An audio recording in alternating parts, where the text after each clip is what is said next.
Tere, minu nimi on Diana ja see video on täielikult loodud tehisintellekti abil.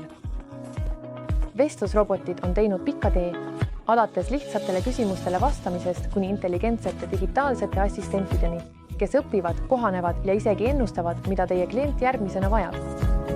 Unustage jäigad skriptid, kaasaegsed robotid mõistavad tooni, konteksti ja isegi sarkasmi.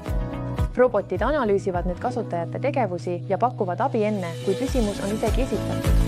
Aastaks 2026 käsitletakse 75% klienditoest ilma inimsekkumiseta. Üks vestlus sujuvalt üle veebi, Telegrami, WhatsAppi, hääle ja mobiilirakenduste. Tehisintellekti vestlusrobotid ei ole enam tulevik. Nad on olevik. Kui soovite kasvada kiiremini, vähendada kulusid ja tõsta kliendikogemust, alustage täna. Roodi abil räägib teie ettevõtte tuleviku keelt. Võtke meiega julgelt ühendust.